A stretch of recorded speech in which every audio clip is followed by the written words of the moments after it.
kewajiban pemenuhan besaran free float, kalau dilihat nanti di peraturan bursanya, kemungkinan akan kita berlakukan sejak awal untuk yang IPO baru. Tentu nanti perusahaan yang berminat untuk lebih memberikan kesempatan porsi publik memiliki lebih besar, tentu akan tetap menjalankan rencana IPO-nya, menghadapi kondisi di mana peningkatan kuantitasnya menjadi lebih terbatas. Tapi kami meyakini dengan seluruh agenda-agenda besar ini, semoga itu semua hanya terjadi di jangka pendek, karena horizon jangka panjangnya tentu kami berharap semakin atraktif, semakin membuat pasar kita jauh lebih menarik dibanding kondisi sebelumnya. Ada kemungkinan revisi target berarti Pak? Revisi target apa? IPO. Iya. Nah itu pun kalau itu menjadi konsekuensi akan kami lakukan, karena kan nanti kewajiban pemenuhan besaran free float, kalau dilihat nanti di peraturan bursanya, kemungkinan akan kita berlakukan sejak awal untuk yang IPO baru. Tentu nanti perusahaan yang berminat untuk lebih memberikan kesempatan porsi publik memiliki lebih besar, tentu akan tetap menjalankan rencana IPO-nya. Tapi kalau itu kemudian beberapa perusahaan berpikir ulang, itu yang akan mungkin menjadi konsekuensi awal. Tapi kami harapkan sih justru mereka menyambut ini dengan baik juga. Kalau terlanjur diberlakukan peraturannya, tentu mereka harus mengikuti apa yang menjadi bagian dari yang diatur lebih lanjut di peraturan bursa ya. Gitu. Ini semua baik kok. Artinya, dan ini menjadi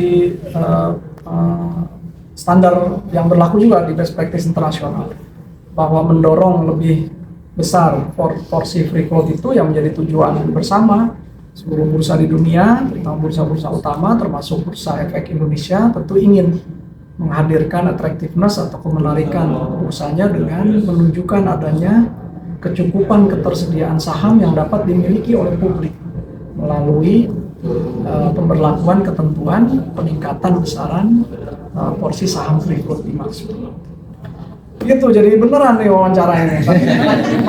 Selaras mungkin karena kami kan sudah mencanangkan tuh OJK bersama seluruh pelaku SRO, termasuk didukung penuh oleh pemerintah. Kan kita kemarin merencanakan 8 kan kelompok rencana aksi dalam rangka percepatan reformasi integritas di pasar modal Indonesia. Nah, memang beberapa di antaranya terkait langsung dengan upaya kita untuk katakanlah lebih mengedepankan transparansi, keterbukaan informasi, dan tata kelola dalam pelaksanaan keseluruhan mekanisme di pasar modal kita. Mungkin itu juga yang mendapat respon positif, mengingat keseriusan kami mendorong ini sampai level pelaksanaan atau implementasinya secara penuh. Nah, tentu pasar bereaksi dengan rasional. Nah, kemarin bacaannya seperti itu, artinya walaupun indeks kemarin masih terlihat atau tercatat turun yang cukup juga signifikan, tapi yang menarik fenomena di balik itu asing malah net buy. Dan baru pertama kali kemarin 4 hari atau 3 hari sebelumnya net sell dalam cukup besar, artinya asing sudah mulai masuk ke pasar kita, dan benar-benar itu menunjukkan adanya tingkat kepercayaan atas apa yang kita luncurkan kemarin. Lalu di luar itu tadi ada fenomena kelompok saham yang secara rata-rata turun dan secara rata-rata naik, juga menunjukkan adanya kelompok saham yang berkategori memiliki lah ya fundamental dan kemudian mungkin kinerja keuangan yang dipandang baik, kelihatannya mendapat aliran dana minat pembelian lebih banyak kemarin, sehingga sekalipun secara komposit indeks kita kemarin turun, tapi ternyata saham-saham itu justru di tengah turunnya indeks masih mencatat kenaikan atau turunnya pun sangat terbatas. Sebaliknya, saham-saham yang mungkin selama ini dikenal sebagai saham-saham yang sudah memiliki tingkat apresiasi atau penilaian harga, walaupun tetap mekanisme pasarnya kan wajar, tapi tingkat penilaian rasio harganya misalnya dilihat pernya dan sudah sangat tinggi.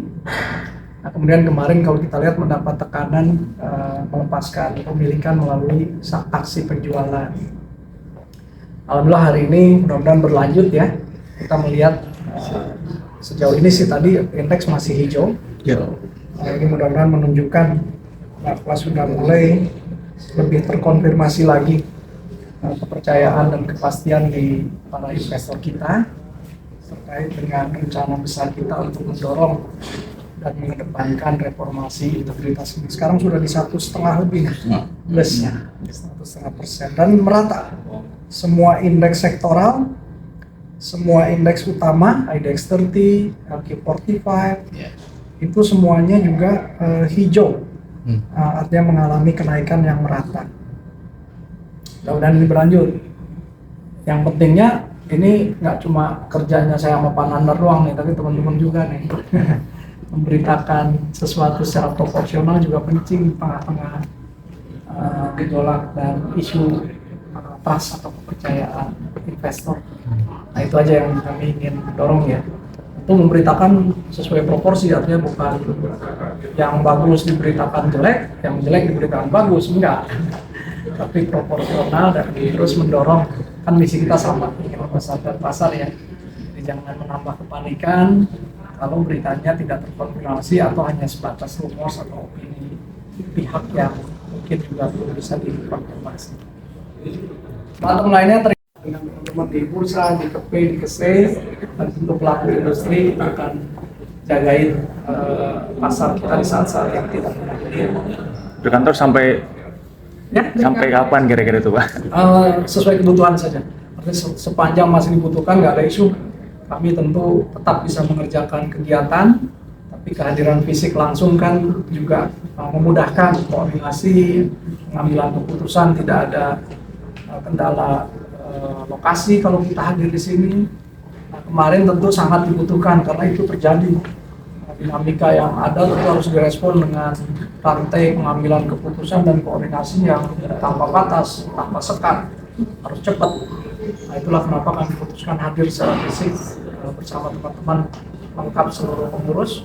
Kemarin ada komisaris, ada direksi SRO, supaya itu semua bisa kita lakukan dengan cepat dan segera dalam hal dibutuhkan.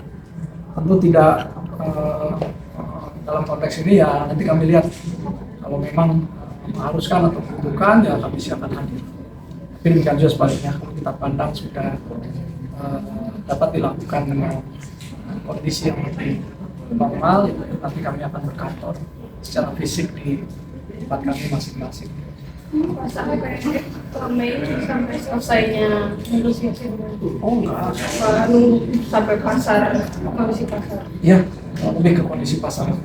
Remisi kan panjang, karena kan itu bukan komitmen sesaat, harus kita hadirkan solusi permanen yang nanti ke depannya akan terus menjadi standar pelaksanaan mekanisme pengungkapan keterbukaan informasi dan transparansi, terutama dari aspek kepemilikan saham-saham yang tercatat di Bursa Efek Indonesia.